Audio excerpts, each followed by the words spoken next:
अस्सलाम वालेकुम रहमतुल्लाहि वबरकातुहू। सारी दुनिया का ज़वाल इससे कम दर्जे का है कि एक मोमिन को कत्ल कर दिया जाए। कैसे? इन आयत में देखते हैं।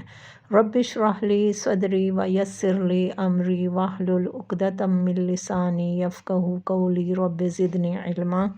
लफ्ज़ी तर्जुमा सूरत अन-निसा आयत 93 से। वमन और जो यक़्तुल कत्ल करे मुमिनन किसी मोमिन को मुतअम्मिदन जानबूझकर फ़जज़ाउहु तो बदला है उसका जहन्नम जहन्नम खालिदन हमेशा रहने वाला है फ़ीहा इसमें ग़ज़िबा और गज़बनाक हुआ अल्लाहु अल्लाह अलैहि उस पर व लअनहु और उसने लानत की उस पर व अअद्दा और उसने तैयार कर रखा है लहू उसके लिए अज़ाबन अज़ाब अज़ीमा बहुत बड़ा। इस आयत में अल्लाह ताला फरमा रहे हैं कि रहा वो शख्स जो किसी मोमिन को जानबूझकर कत्ल कर देगा तो उसकी जज़ा जो है वो जहन्नम है जिसमें वो हमेशा रहेगा। उस पर अल्लाह का गज़ब होगा और अल्लाह की लानत होगी और उसके लिए सख्त अज़ाब तैयार कर रखा है, मुहैया कर रखा है अल्लाह ताला ने।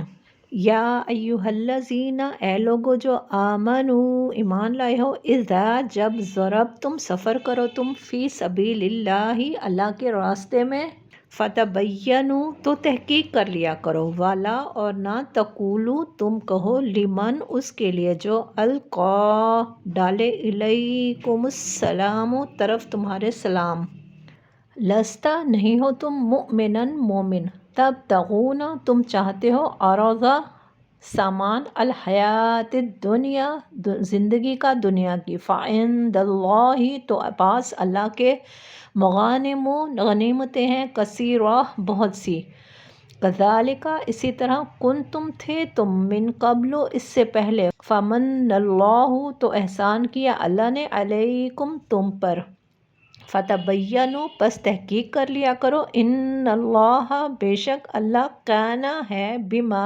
उसकी जो तामलून तुम अमल करते हो ख़बीरा खूब खबर रखने वाला।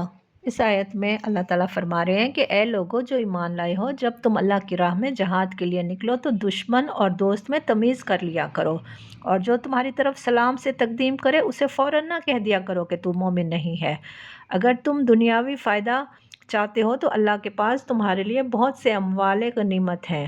आखिर इसी हालत में तुम खुद भी तो उससे पहले मुब्तला रह चुके हो फिर अल्लाह ने तुम पर एहसान किया लिहाजा तहकीक से काम लो जो कुछ तुम करते हो अल्लाह उससे बाखबर है। इस आयत में कहा जा रहा है ना कि फ़ौरन ना कह दो कि तू मोमिन नहीं है। तो इसका मतलब यह है कि इब्तिदाए इस्लाम में ना अस्सलाम वालेकुम का लफ्ज़ मुसलमानों के लिए अलामत की हैसियत रखता था और एक मुसलमान दूसरे मुसलमान को देखकर ये लफ्ज़ इस माना में इस्तेमाल करता था कि मैं ही तुम्हारे ग्रोह का आदमी हूँ, दोस्त और खैर ख़्वाह हूँ। मेरे पास तुम्हारे लिए सलामती और आफ़ियत के सिवा कुछ नहीं, लिहाजा तुम मुझसे दुश्मनी ना करो और ना ही मेरी तरफ से अदावत और ज़रर का अंदेशा रखो। लेकिन लड़ाइयों के मौके पर एक पेचीदगी ये पेश आती थी कि जब मुसलमान किसी दुश्मन ग्रोह पर हमला करते तो वहाँ कोई मुसलमान इस लपेट में आ जाता तो वो हमला आवर मुसलमानों को ये बताने के लिए कि वो भी उनका दीनी भाई है अस्सलाम वालेकुम या ला इलाहा इल्लल्लाह पुकारता, मगर मुसलमानों को इस पर यह शुबा होता था कि ये कोई काफिर है, यानी अपने मुसलमान भाई पर सलाम करने पर भी वो शक करते थे जो महज जान बचाने के लिए हीला कर रहा है। इसलिए बसा औकात वो उसे कत्ल कर बैठते थे और उसकी चीज़ें गनीमत के तौर पर लूट लेते थे। तो नबी करीम सल्लल्लाहु अलैहि वसल्लम ने ऐसे मौके पर नहायत सख्ती के साथ मना फरमाया, सरजनिश फरमाई, मगर इस किस्म के वाक़यात बराबर पेश आते रहे। आखिरकार अल्लाह ताला ने कुरान मजीद में इस पेचीदगी को हल किया। आयत का मंशा ये है कि जो शख्स अपने आप को मुसलमान की हैसियत से पेश कर रहा है तो उसके मुतल्लिक तुम्हें सरसरी तौर पर यह फ़ैसला देने का हक़ नहीं है कि वो महज जान बचाने के लिए झूठ बोल रहा है। हो सकता है वो सच्चा हो और हो सकता है वो झूठा हो। और दूसरा इसी आयत में कहा जा रहा है कि फिर अल्लाह ने तुम पर भी एहसान किया है तो लिहाजा तहकीक से काम लो। तो इसका मतलब ये है कि एक वक्त तुम पर भी ऐसा गुजर चुका है कि इनफरादी तौर पर मुख्तलिफ काफिर कबीलों में मुंतशिर थे। कौन? मुसलमान अपने इस्लाम को जुल्म व सितम के खौफ से छुपाने पर मजबूर थे और तुम्हारे पास ईमान के ज़बानी इकरार के सिवा अपने ईमान का कोई सबूत मौजूद ना था। अब ये अल्लाह का एहसान है कि तुमको उसने इज्तिमाई ज़िंदगी अता की और तुम इस काबिल हुए कि कुफ़ार के मुकाबले में इस्लाम का झंडा बुलंद कर सको।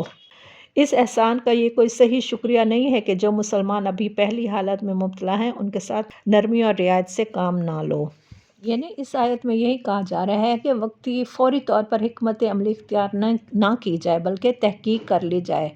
ایسے ہی نہیں قتل و غارت شروع کر دینی چاہیے، کیونکہ جلد بازی جو ہے وہ شیطان کی طرف سے ہوتی ہے۔ اور یہاں پر اس آیت میں مال غنیمت سے مفہوم یہ ہے کہ اللہ تعالیٰ کے پاس بہت سارے فوائد ہیں۔ ان آیات میں ہمارے لیے یہ سبق ہے کہ کسی بھی معاملے میں جلد بازی سے کام لینے کے بجائے ہمیں پہلے اس کی تحقیق کر لینی چاہیے اور اس بات کی تہ تک جانا چاہیے۔ کسی کو بھی خواہ مخواہ منافق کہہ دینا ٹھیک نہیں ہے۔ اللہ تعالیٰ اپنے کلام کو پھیلانے کی اس چھوٹی سی کوشش کو قبول کرے۔ اللہ تعالیٰ ہمیں ثابت قدم رکھے، ہماری کمیاں کوتاہیوں اور غلطیوں سے درگزر فرما دے اور ہمیں ہمارے راستے میں آسانیاں عطا فرمائے۔ آمین۔ سبحانک اللہم و بحمدک اشہد ان لا الہ الا انت استغفرک و اتوب الیک۔ السلام علیکم ورحمۃ اللہ وبرکاتہ۔